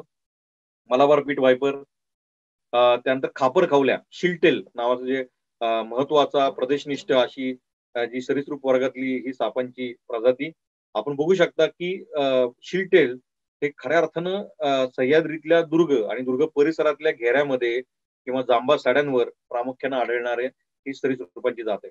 अत्यंत महत्वाची इकॉलॉजिकली व्हेरी सिग्निफिकंट आणि प्रदेशनिष्ठ अशा या खापर खवल्यांच्या जाती. बेडकांच्या उभयचरांच्या अत्यंत देखण्या जाती फिलॉटस वायनाडेन्सिस, राउरचार्टिस घाटे श्रब फ्रॉग ही एक नवीन प्रजात तामिनी किंवा त्या परिसरात नुकतीच प्रकाशित झालेली. रॅकोपस मलाबारेकस म्हणजे मलाबार ग्लायडिंग फ्रॉग कोयना परिसर असेल, आंबोली असेल, दाजीपूर असेल, तिथले जे वनदुर्ग आहेत, चांदोली अभयारण्य आहे, अशा ठिकाणी आपल्याला हा उभयचर प्राणी प्रामुख्याने आपल्याला बघायला मिळतो. बेडकांच्या अनेक जाती, कीटकांच्या बऱ्याच जाती आपल्याला या सातत्यानं वेगळ्या वनांमध्ये किंवा जांभा साड्यांवर बघायला मिळतात. हा लॅन्टन फ्लाय, औल मॉथ म्हणून एक सुंदर आणि देखणा हा पतंग, बी फ्लाय, स्वाक्षरी कोळी ज्याला सिग्नेचर स्पायडर आर्जिओ असं म्हटलं जातं, असे अष्टपाद आणि खऱ्या अर्थानं आपला दुर्ग किंवा दुर्ग परिसरातील जी वनराई आहे त्याच्यामध्ये मोठ्या प्रमाणात आपल्याला जंगली कवक किंवा बुरशांच्या जाती आपल्याला बघायला मिळतात. वाईल्ड मशरूम्स आपल्याला बघायला मिळतात, वाईल्ड फंजी आपल्याला बघायला मिळतात. तर त्याच्यामध्ये असलेल्या काही ट्रामॅटिस, रसुला, बोलेटस, क्लॅथरस, प्लुरटस, मॅरास्मियस, सायथस, कोरल फंजाय अशा अत्यंत देखण्या अशा या कवकांच्या जाती. मायक्रोलिपिओटा महाबळेश्वरेन्सिस एक महत्वाची मशरूमची जात, स्टिंगॉन फंजाय आणि वारुळावर विशेष करून वाढणाऱ्या टर्मॅटोमायसिस या खाद्योपयोगी अशा बुरशांच्या जाती त्या देखील फार महत्वाच्या आहेत. जियास्ट्रम सारखं अर्स्तार ज्याला म्हटलं जातं अशी देखणी कवकाची जात. बास्केटबॉल फंजाय ज्याला क्लॅथरस म्हटलं जातं अशी एक जात. बर्डनेस फंजाय ही देखील अत्यंत देखणी अशी ही बुरशांची जात. ब्रॅकेट फंजाय ज्याला मायक्रोपोरस झॅन्थोपस असं म्हटलं जातं. फोर्ट अंटनेस म्हणजे एक प्रकारचा कीटकांचा मुंग्यांचा हा किल्ला आहे. म्हणजे तुम्ही बघू शकता जशी दुर्गाला एक तटबंदी असते म्हणजे ज्याला मिलिटरी फोर्टिफिकेशन आपण म्हणतो तशाच पद्धतीचं सैन्य दल या मुंग्यांचं असतं आणि त्यांनी उभा केलेली हे तटबंदी देखील आपल्याला बघायला मिळते. म्हणजे कदाचित किल्ले निर्माणकर्त्यांनी ही निसर्गातनच प्रेरणा घेतली असेल, या मुंग्यांकडनंच प्रेरणा घेतली असतील आणि आजचे दुर्ग गिरिदुर्ग असतील किंवा वनदुर्ग असतील हे त्यातनं प्रेरित होऊन बांधले गेलेले असतील. तर असा हा एक महत्वाचा फोर्ट अँटनेसचा हा किल्ला, कीटकांचा किल्ला असं आपण म्हटलं तरी वावगं ठरणार नाही. दगडफुलांच्या काही जाती, काही ब्रायोफाइट्स, काही पील मिलिपीड सारखे किडे, वाघ जरला किंवा बँडेड सेंटिपीड ज्याला स्कोलोपेंड्रा असं म्हटलं जातं, राक्षसी वेली, गारंबी, सड्यांवर दुर्गांवर आढळणाऱ्या प्रामुख्यानं आंबऱ्या ज्याला भुई आंबरी असं म्हटलं जातं. ही आहे ज्येष्ठ आंबरी. जांभा साड्यांवरच्या आणि परिसरातली वनराई, काही देखण्या पाली, डेक्कन बँडेड गेको, गेकोला डेक्कनन्सिस सारखी ही दुर्मिळ पाल, प्रदेशनिष्ठ पाल, सायटोक्लाइन लुटिया सारखे सपुष्प वनस्पती, कवला किंवा बरका म्हणून स्मिथियाच्या काही जाती, स्मिथिया हिरसुटा असेल, स्मिथिया पर्पुरिया आहे, स्मिथिया सेटुलोसा विशेष करून राजगड तोरणा या भागामध्ये मिळणारी, तर या कौलाच्या जाती देखील फार महत्वाच्या आहेत, प्रदेशनिष्ठ आहेत आणि खऱ्या अर्थानं फॉडर म्हणून स्थानिक गुरांना त्याचा फार मोठा उपयोग देखील आहे. पंद सारखी, पिंडा कोंकणी सारखी ही प्रजात आपल्या गडकोटांवर ह्या गुहा आहेत, अनेक गडकोटांवर गुहा आहेत, त्याच्यामध्ये बॅट कॉलनीज आहेत आणि या बॅटचं वसती स्थान ते आहेत आणि खाली तुम्हाला त्यांच्या विष्ठेचा खच दिसतोय. त्यामुळे या गुहेमध्ये मोठ्या प्रमाणात वास्तव्य असतं.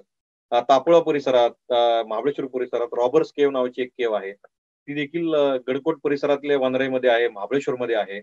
अशा अनेक केव्ह मध्ये आपल्याला अशी बॅटच्या कॉलनीज बघायला मिळतात. मायटीस सारखं एक इन्सेक्टिव्हरस बॅट. गडकोटांवरनं वाहत येणारे ओढे, या ओढ्यांमध्ये देखील जलचर किंवा तिथले ठराविक प्रदेशनिष्ठ मासे किंवा विविध प्राणी हे प्रामुख्याने आपल्याला बघायला मिळतात. आपण बघू शकता इथं मधमाशा पाणी पिताना. वृक्ष आमरी म्हणजे ज्याला एपिफायटिक ऑर्किड्स म्हटलं जातं, अशा काही दुर्मिळ जाती आणि दगडांवर काही देखण्या रंगसंगती किंवा नेचर्स आर्ट ज्याला आपण म्हणूया. हे फॉसिल नाहीये, हे एक वाळलेली वनस्पती आहे, पोडोस्टेमेसी या कुळातली. आणि जेव्हा याच्यावर पाणी पडतं पावसाचं किंवा प्रवाहातलं, त्यानंतर ती परत हिरवी होते आणि ती फुलते. तर असं एक देखणं स्वरूप देखील आपल्याला गडकोटांवरल्या ओढ्यांमध्ये आपल्याला प्रामुख्याने बघायला मिळतं. प्रदेशनिष्ठ मासे डॉक्टर संजय करात आणि प्रदीप कुमार यांनी ही प्रकाशचित्र काढलेली आपल्या दुर्गांमधल्या जे ओढे आहेत त्याच्यावर प्रामुख्याने मासे आपल्याला बघायला मिळतात. अत्यंत देखणे मासे. बेडक्यांच्या जाती आपण मगाशी बघितल्याच आहेत. अत्यंत देखण्या जाती, ब्राऊन फिश हाऊल सारखं घुबड, ओरिएंटल व्हाईट आय सारखा पक्षी, वृक्ष आमरी किंवा खडकानं ओढणाऱ्या काही आमऱ्या, ज्याला इरिया रेटिकोसा असं म्हटलं जातं.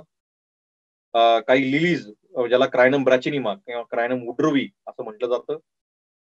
अंजन किंवा अंजनी वनस्पती जी आहे, ज्याला करपा असं देखील मराठीमध्ये म्हटलं जातं. महत्वाची अत्यंत आणि सह्याद्रीच्या डोंगर रांगांमध्ये प्रामुख्यानं आणि डॉमिनंट पुष्प वनस्पती, अत्यंत देखणी वनस्पती. याला जांभळ शुंडी किंवा रानमंजिरी असंही म्हटलं गेलंय. डायसोफायला स्टिलाटा किंवा पोगोस्टेमॉन डेक्कनेन्सिस, जी डबकी असतात म्हणजे आटत चाललेली, अशा आटत चाललेल्या डबक्यांमध्ये प्रामुख्यानं गडकोटांवर ही वनस्पती बघायला मिळते. हळुंदा असेल, पान तेरडा आहे, काही क्रायनमच्या जाती आहेत. इथं पिवळ्या रंगाची चेर किंवा चावरासारखी प्रदेशनिष्ठ जात जी आहे ती आपल्या गडकोटांवर प्रामुख्यानं डोंगर उतारामधल्या पानझडी वनांमध्ये, आर्द्र पानझडी वनांमध्ये आपल्याला ती प्रामुख्याने मिळते. विशेष करून तोरणा गडावर, डोंगर उतारावर किंवा अनेक उंच हिलपोट जे आहेत, गिरिदुर्ग आहेत, याच्यावर अशी टोपली गारवी म्हणजे टोपल्या उपड्या ठेवल्यानंतर कसं दिसेल अशा या टोपली गारवी, ज्याला अकरा किंवा बकरा असंही म्हटलं जातं, अशा या स्ट्रॉबिलॅन्थसच्या काही जाती तुम्ही बघू शकता. निळ्या पुष्पांचा उत्सव, कारवी. भटकंती करताना अनेक अनुभव येत असतात. म्हणजे कधी कधी भटकंती करत असताना दुर्गांची अचानक तुमचं अंग खाजायला लागतं. तर अशा काही आग्याबोंड सारख्या खाजकुलीच्या जाती की ज्या खूप महत्वाच्या आहेत आणि ते तुम्ही ओळखणं फार महत्वाचं आहे. कारण भटकंती करताना चुकून तुमचा हात त्या वनस्पती लागू शकतो आणि मग तुमचा पुढचा प्रवास हा थोडा अडचणीचा होऊ शकतो. त्यामुळं याची ओळख करून घेणं हे फार महत्वाचं आहे. होया व्हायटी सारखी ही वनस्पती, अनेक प्रदेशनिष्ठ सपुष्प वनस्पती, डोंगर उतारावर आढळणाऱ्या कंदील पुष्पांच्या काही जाती, सिरोपीच्या हुबेरी, सिरोपीच्या महाबली. आपण बघू शकता कंदील पुष्पांमधली डायव्हर्सिटी किती मोठ्या प्रमाणात आहे. या करपुड्यांच्या जाती आहेत, बघू शकता त्यातलं वैविध्य.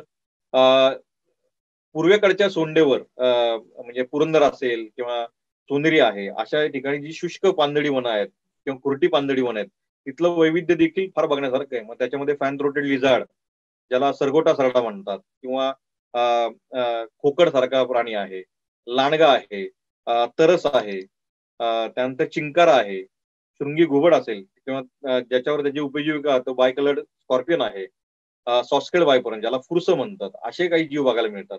कमिलियन सारखा सरडा आहे. आता आपण वैविध्यता बघितली. आता काही महत्वाची कुंड देखील आपल्या गडकोटांवर मोठ्या प्रमाणात आहेत आणि मग टाकं म्हणतो आपण ज्याला किंवा कुंड म्हणतो, अशी टाकी मोठ्या प्रमाणात किंवा सरोवर मुद्दाम बांधलेली काही नैसर्गिक अशी देखील आपल्याला बघायला मिळतात. तर ह्या टाक्यांमधलं या कुंडांमधलं एकंदरीत जैविकता देखील फार महत्वाची असते. त्याच्यामध्ये जो गाळ मोठ्या प्रमाणात साठतो, तो गाळ खऱ्या अर्थानं आपल्याला साठलेला गाळ जर आपण अभ्यासला तर त्याच्यामध्ये पुरा जीवशास्त्र, पॅलिओबायोलॉजी, पुरा पर्यावरणशास्त्र म्हणजे पॅलिओ एन्व्हायरमेंटल स्टडीज देखील आपण करू शकतो. आपण इथं बघू शकतो की एका तळ्याचा कास सारख्या एखाद्या वर आम्ही संशोधन केलं होतं आणि इथे लिथोलॉग किंवा तो फोटोलॉग दिसतोय आणि हा लिथो सेक्शन दिसतोय की त्या मातीमध्ये परागकण असतील त्यावेळेच्या घटनांचा घटनाक्रम हा बंदिस्त झालेला असतो त्या मातीमध्ये आणि त्याचा जर एकंदरीत शास्त्रीय आढावा घेतला तर खऱ्या अर्थानं आपण एक पुरा इतिहास म्हणजे पॅलिओ हिस्ट्री त्या एका दुर्गाची किंवा ती म्हणजे कधी सेटलमेंट झाली, कधी वसती स्थान आलं, काय पद्धतीची पिकं होती, काय पद्धतीचा वावर होता, त्याचा शास्त्रीय आढावा आपण या लिथोसेक्शन स्टडी मधनं स्टडीमध्ये सेडिमेंटॉलॉजी थ्रू आपण नक्कीच करू शकतो. माझं आव्हान आहे की काय होतं की बऱ्याच वेळेला अनेक शिवप्रेमी असतील म्हणजे विथ ड्यू रिस्पेक्ट शिवप्रेमी खूप चांगलं काम करतात पण बऱ्याच वेळेला या टाक्यांमधला गाळ हा अशास्त्रीय पद्धतीनं काढला जातो.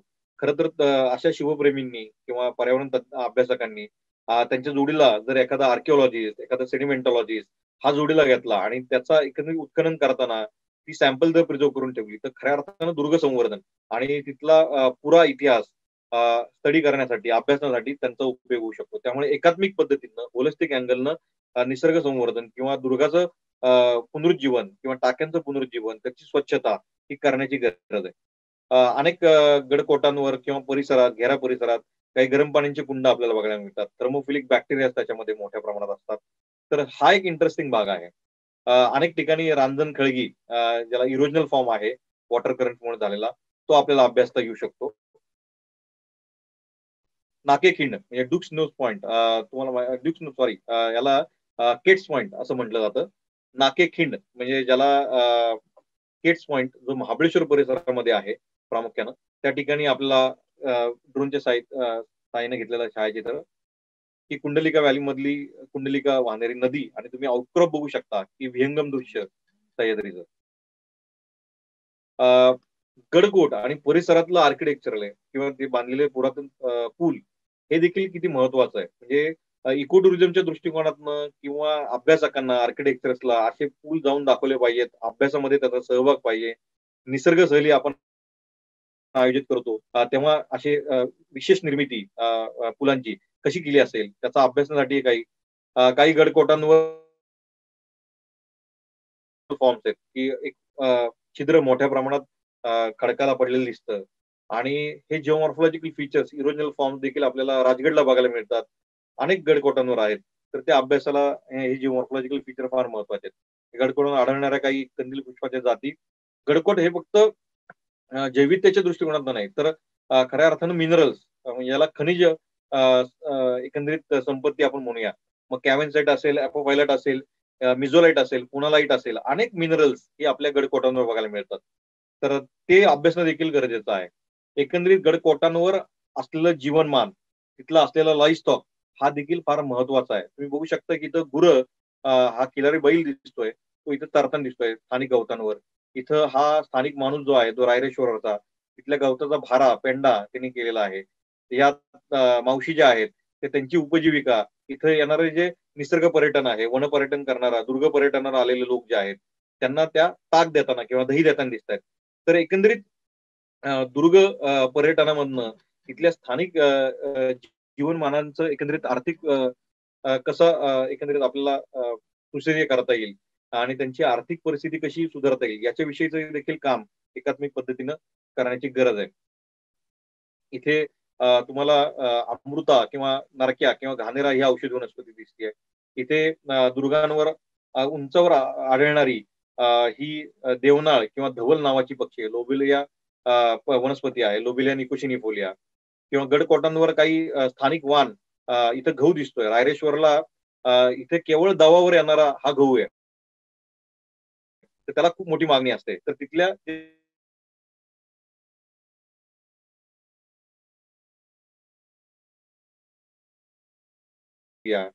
तिथलं एकंदरीत जीवनमान, तिथल्या खाद्योपयोगी वनस्पती किंवा कंद महत्वाचे. आणि जेव्हा तुम्ही भटकंती करता तेव्हा तिथलं फक्त तुमचा ऍस्पेक्ट हा फक्त मी गड तोडून वर जायचंय एवढं न ठेवता तिथलं लोकजीवन कशा पद्धतीचं आहे, तिथल्या खाद्य संस्कृती कशा पद्धतीच्या आहेत, तिथल्या औषधी वनस्पती कुठल्या पद्धतीच्या आहेत, हे एकात्मिक पद्धतीनं होलिस्टिक अँगलनी जर आपण अभ्यासलं, अध्ययन केलं, तर ती भटकंती ही आडगळक पगडंडी न होता खऱ्या अर्थानं ती निसर्ग यात्रा, विज्ञान यात्रा होते, असं मला मुद्दाम या ठिकाणी नमूद करायचंय. मग तिथलं सेटलमेंट कशा आहेत, त्यानंतर तिथल्या जीवनमान, तिथली पिकं, हा माणूस तर शास्त्रज्ञच आहे, कारण तुम्ही त्याच्या हातात एक पाला दिसतोय, तो पाला कुटून पाण्यामध्ये टाकतोय, आणि तो रामेठा किंवा दातपाडीचा पाला आहे, आणि तो कुठून जेव्हा पाण्यामध्ये टाकतो तर त्या पाण्यामध्ये असलेले मासे हे टेम्पररी पॅरलाइज होतात आणि ते सहज तरंगतात. मग तो सहज ते पकडतो आणि त्या डब्यामध्ये ते मासे भरतो. त्या दिवशी सुद्धा रात्रीचं ते कालवण. असं एकंदरीत वनस्पतींचा उपयोग मासेमारीसाठी कसा केला जातो हे देखील जाणणं फार महत्वाचं आहे. आपल्या गडकोटांवर रानमेवा मोठ्या प्रमाणात आहे. मग त्याच्यामध्ये मग आंबोळी असेल, ही फ्लॅक्रोशा मोंटेना सारखी एक वनस्पती आहे. करवंद आहेत. इथे तुम्हाला जांभूळ दिसतंय, आळू दिसतोय आणि घेरा परिसरामधली जी गावं आहेत, मग तिथला आठवडे बाजार किंवा तिथल्या जत्रा असतील, या ठिकाणी जसजसा ऋतुमानानुसार फळांची उपलब्धता होते, तसं आठवडे बाजाराला तिथली स्थानिक फळं ही स्थानिक ग्रामस्थांकडनं विकली जातात. खऱ्या अर्थानं अत्यंत उत्कृष्ट असा रानमेवा म्हणता येईल. रानभाज्याही मोठ्या प्रमाणात आपल्याला बघायला मिळतात. हे आता अलीकडे मोठ्या प्रमाणात रानभाज्यांचे महोत्सव हे मोठ्या प्रमाणात होतात. होतंय काय, की शहराकडचा ओढा हा दुर्गांकडे किंवा ग्रामीण भागाकडे मोठ्या प्रमाणात जाताना दिसतोय. त्यामुळे तिथल्या स्थानिक भाज्या आता खऱ्या अर्थानं धोक्यात आलेल्या आहेत. या एकंदरीत महोत्सवांना विरोध नाहीये, पण याची जर या रानभाज्यांची शेती केली आणि मग ते शहरी माणसांना जर खायला दिलं, तर खऱ्या अर्थाने ते संयुक्तिक ठरेल. आणि रानभाज्या ज्या ग्रामस्थांसाठी उपलब्ध आहेत तिथल्या नैसर्गिक खाद्यावर, त्याचा उपयोग हा खऱ्या अर्थाने तिथल्या स्थानिक ग्रामस्थांनी त्यांचं पोषण मूल्य वाढवण्यासाठी करणं हे गरजेचं आहे. अनेक मग त्याविषयी घेतलेल्या कार्यशाळा आपण बघू शकतो. चर्चासत्र असतील स्थानिक पिकांच्या बाबतीत. दुर्मिळ प्रजाती जसं शिवसुमनांचे 50 वनस्पतींचं रोपण हे रायगडावर शिवराज्याभिषेक दिनाच्या निमित्तानं केलेलं. असे संवर्धनात्मक कार्यक्रम गडकोटांचे किंवा तिथला स्वच्छता अभियान असतील, हे देखील करण्याची गरज आहे. कारण का प्लास्टिक असेल, प्लास्टिक किंवा इतर वेस्ट असेल, यांनी तिथल्या जैविकतेला नक्कीच अपाय होऊ शकतो. तिथल्या टुरिझमला देखील त्याचा तोटा होऊ शकतो. तर असे काही अभियान स्वच्छतेचे हे देखील राबवण्याची गरज आहे. योग्य पद्धतीचे सायनेजेस, जेणेकरून भटकंती तुमची ही खऱ्या अर्थाने योग्य ठरेल म्हणून काही सायनेजेस मोठ्या प्रमाणात निर्मिती करणं गरजेचं आहे. सिद्धगड, गोरखगड जसे निर्माण केलेले आहेत. आपल्याकडे परंपरेनुसार काही सण सणावळे असतात. तर अनेक प्रतिकृती या घराघरामध्ये केल्या जातात. मग इथं तुम्हाला उजवीकडे प्रतापगडाची प्रतिकृती दिसते, डावीकडे खंडोबाची जेजुरी जो गड आहे, ती गौराईला केलेलं डेकोरेशन दिसतंय. आणि अशा वेळेला या गौराई उत्सवांना किंवा वेगवेगळ्या गणेश उत्सवांना गडकोटांवरही तुम्हाला गौरीचे हात किंवा कचोरा सारखी वनस्पती दिसते किंवा ही रान आल्याची जात दिसते. ही मोठ्या प्रमाणात उपटून आणून त्या बाजारात विकली जाते. त्यामुळे गडकोटांवरनं ही वनस्पती आता हद्दपार होत चाललेली आहे, संपत चालली आहे. तर याच्याविषयीचा विचार आपण आपल्या महोत्सवांमध्ये, सणांमध्ये केला पाहिजे. या दुर्मिळ वनस्पतींचं संवर्धन केलं पाहिजे. अनेक खनिज स्वरूपात असेल, मायनिंग ऍक्टिव्हिटी असतील, वनवे असतील, पवनचक्क्या असतील, चुकीची वनस्पती रोपण असेल, गडकोटांवर अशा चुकीच्या वनस्पती लावल्या जातात. त्यामुळे स्थानिक नैसर्गिक अधिवास किंवा तिथली जैवविविधता आहे ती धोक्यात येते आणि परकीय वनस्पती मोठ्या प्रमाणात वाढताना दिसत आहेत. आपण बघू शकता की अशास्त्रीय तोड खडकांची, त्यानंतर वाढतं पर्यटन हा देखील आता फार मोठा धोका हा दुर्गांना झालेला आहे किंवा तिथल्या परिसरातल्या जैवविविधतेला झाला आहे. तर याची कॅरिंग कॅपॅसिटी देखील दुर्गांची ही तपासून घेतली पाहिजे. किती प्रमाणात आपण बघतो दरवर्षी सिंहगडला, शिवनेरीला मोठ्या प्रमाणात पर्यटक पावसाळ्यात विशेष करून जात असतात. तर याच्याविषयीचा अंकुश देखील आपण ठेवण्याची गरज आहे. आता आपण जाऊयात की काही परकीय वनस्पती ज्या लँटना कॅमेरा सारख्या टनटनी असेल, रानमारी ज्याला रानमोडी युपॅटोरी म्हटलं जातं, ग्लिरिसिडिया म्हणजे उंदीर मारी किंवा कुबाबूळ, याला सुबाबूळ का म्हणतात हाच एक प्रश्न आहे. अत्यंत घातक अशी ही इन्व्हेजिव्ह एलियन स्पीसीज. मग त्याच्या विरुद्धात असं उभं केलेलं एक अभियान, त्याला आपण मुव्हमेंट अगेन्स्ट बायोलॉजिकल इन्व्हेजन असं म्हणतो. जैविक विरुद्ध असलेली हरित चळवळ, तर त्याच्यातलाच एक महत्वाचा उपक्रम म्हणजे उपद्रवी तणांची तणहोळी. त्यानंतर काही परदेशी गोगलगायांच्या जाती, अशा अनेक किंवा ओव्हर टुरिझममुळे रोड किल्स मोठ्या प्रमाणात होत आहेत. मग तणहोळी सारखा उपद्रवी तणांचा हा उपक्रम, त्यानंतर मुवमेंट अगेन्स्ट बायोलॉजिकल इन्व्हेजन सारखा एक आता राष्ट्रीय पातळीवर जाऊ पाहते असलेली एक हरित चळवळ. आपण बघू शकता की हिंदवी स्वराज्य शपथभूमी जी होती रायरेश्वर, त्या ठिकाणी छत्रपती शिवराय आणि त्याचे जे सहकारी होते 18 पगड जातीतले, या सर्वांनी एकत्रित पद्धतीनं त्यावेळेची जी परकीय आक्रमण होती, म्हणजे मोगलशाही असेल, निजामशाही असेल, कुतुबशाही असेल, इंग्रज, डच, फ्रेंच यांच्या विरोधात ते सुराज्य आणि स्वराज्य निर्मितीचं एकंदरीत शपथ याच शिवलिंगावर घेतली. त्याच पद्धतीची हरित शपथ ही आपण सर्व हरित कार्यकर्त्यांनी, माभी कार्यकर्त्यांनी, पर्यावरण अभ्यासकांनी, स्थानिक ग्रामस्थांनी एकत्र येऊन 22 वेगळ्या घराण्यातल्या प्रतिनिधींच्या समवेत आपण ती घेतली. आणि ही परकीय आक्रमणं, म्हणजे ती परकीय उपद्रवी परकीय वनस्पती असतील, उपद्रवी परकीय सूक्ष्मजीव, कीटक, मासे असतील, यांच्या विरोधात घेतली. यांचं समूळ उच्चाटन आपल्या राष्ट्रातनं कसं करता येईल यासाठी ही चळवळ आहे. हटवा तण वाचवा वन, हटवा तण वाढवा वन, तणमुक्त भारत स्वच्छ भारत, अशी ती हरित चळवळ आहे. आणि श्री रायरेश्वराला प्रार्थना करून ही चळवळ आता जोमाने काम करू इच्छित आहे. छत्रपती शिवाजी महाराजांच्या पदस्पर्शाने पावन झालेल्या या पुण्यभूमीत असणाऱ्या निसर्गत्य जीवसृष्टीच्या रक्षणासाठी आणि त्यावर अविरतपणे होत असणाऱ्या जैविक आक्रमणांच्या विरुद्ध लढण्यासाठी शिवरायांच्या विचाराने प्रेरित झालेले आणि त्यांच्याच मावळ मातीत वाढलेल्या आम्ही मावळे मावी सदस्य आज या निसर्गाच्या संरक्षणार्थ खालील प्रतिज्ञा करतो आहोत. आम्ही या भारत भूमीवर असणाऱ्या विविधतेच्या आणि निसर्गाच्या रक्षणासाठी अविरत क्रियाशील राहू. या निसर्ग संपन्न भूमीवर असणाऱ्या स्थानिक देशी जैविक घटकांवर व परिसंस्थांवर होणाऱ्या आगंतुक जैविक आक्रमणाविरुद्ध निकराचा लढा देण्यासाठी कायमचे कटिबद्ध राहू. या जैविक आक्रमणामुळे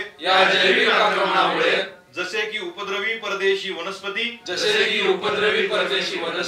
उपद्रवी कीटक, उपद्रवी मासे, उपद्रवी सूक्ष्मजीव, इतर उपद्रवी जीव यांच्यामुळे राष्ट्राची पर्यावरणीय आर्थिक आरोग्य विषयक होणारी हानी कधी वरून येऊ शकत नाही.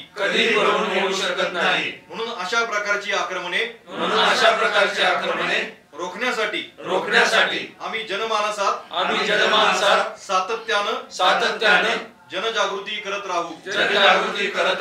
कृषी, वन, जलसंधारणाच्या व त्यावर अवलंबित जीवसृष्टीच्या जनमानसांच्या सर्वांगीण उन्नतीसाठी आम्ही सदैव प्रयत्नशील राहू. या पवित्र भूमीवर आक्रमण करणाऱ्या फिरंगी तणांचे जैविक घटकांचे समूळ उच्चाटन करून ही पावन भूमी निसर्ग संपन्न करण्यासाठी संघटित होऊन अशा सर्व उपद्रवी तणांची व उपद्रवी जैविक घटकांची वेळोवेळी तणहोळी करू. हटवा तण वाचवा वन, हटवा तण वाढवा वन, तणमुक्त भारत म्हणजे स्वच्छ भारत या उक्तीप्रमाणे सदैव क्रियाशील राहू. छत्रपती शिवरायांनी लिहिलेल्या वृक्ष संवर्धन साठीच्या आज्ञापत्राचे आम्ही माबीचे सर्व सदस्य मनपूर्वक पालन करू. हर हर महादेव. जय भवानी. जय शिवाजी. हर हर महादेव. ही माबी प्रतिज्ञा जी त्या हरित चळवळीमधली एक महत्वाची प्रतिज्ञा आहे. परकीय आक्रमणांना कसं समूळ उच्चाटन आपल्या भारतानं करता येईल याच्याविषयीची ती प्रतिज्ञा आहे. आपल्याला दुर्ग संवर्धन असेल, निसर्ग संवर्धन असेल, याविषयीचा सतत डायलॉग हा हायर ब्युरोक्रेसी असेल, प्रशासनाबरोबर असेल, शासनाबरोबर असेल, तो सदैव ठेवणं गरजेचं. मग छायाचित्र प्रदर्शन असतील, लोकप्रतिनिधींशी असलेला संवाद असेल, त्यांना निसर्ग साक्षर किंवा पर्यावरण साक्षर कसं करता येईल याविषयीचं काम असेल, ही कामं मोठ्या प्रमाणात करण्याची गरज आहे, जेणेकरून दुर्गांचं संवर्धन, परिसरातलं संवर्धन, जैविकतेचं संवर्धन आपल्याला मोठ्या प्रमाणात करता येईल. So you have to try to walk and talk with the system. हे अत्यंत महत्वाचं आहे. तुम्ही सिस्टीमच्या बाहेर राहून कामं करू शकत नाही. त्यामुळे सिस्टीमला राईट काइंड ऑफ ऍडव्होकेसी देणं हेही तितकंच महत्व आहे. आणि सगळ्यात महत्वाचं म्हणजे स्थानिक लोकांबरोबर तुमचा सतत संवाद असला पाहिजे. कारण का लोकपरंपरागत लोकविज्ञान हे माणसांकडं, आदिवासींकडं, गिरिजनांकडं मोठ्या प्रमाणात आहे. तर त्यांच्याशी तुम्ही संवाद साधून एकंदरीत संवर्धन कसं करता येईल, कारण खऱ्या अर्थानं शाश्वत जीवनशैली आहेत हे गिरिजन किंवा आदिवासी लोक करत असतात. त्यांच्याकडनं अनेक गोष्टी शिकण्यासारख्या असतात. म्हणून आपण इथे बघूया, earth provides enough to satisfy every man's need but not every man's greed, असं महात्मा गांधींनी म्हणून ठेवलेलं आहे. And judicial utilization of natural resources is real brahmacharya, असं म्हटलं तरी वावगं ठरणार नाहीये. आणि इओ विल्सन ग्रेट इकॉलॉजिस्ट काय म्हणतात, we should preserve every scrap of biodiversity as a priceless while we learn to use it and come to understand what it means to humanity. आणि मला असं वाटतं की biodiversity is the key for the betterment of all. तर सर्वांच्या उद्धारासाठी जैविकता परिसरातली टिकवणं हे गरजेचं आहे. शिवरायांच्या प्रेरणेतनं, शिवरायांच्या एकंदरीत जो त्यांनी आपल्याला मार्ग दाखवलेला आहे, तो जर आपण अवलंबला तर स्वराज्य निर्मितीसाठी ते महत्वाचं ठरेल. उपद्रवी परकीय आक्रमण देखील आपल्याला हटवून लावता येतील. आणि खऱ्या अर्थानं वृक्ष संवर्धन आणि त्या बाबतीत शिवरायांचं एक आज्ञापत्र आहे, तुम्हाला माहितीच आहे. तर ते आज्ञापत्र देखील फार महत्वाचं आहे आणि त्याच्यामध्ये शिवरायांनी तो फार महत्वाचा क्रांतिकारक विचार या त्यांच्या आज्ञापत्रात मांडलेला आहे. म्हणून हे बुलंद सह्याद्री मनपूर्वक धन्यवाद.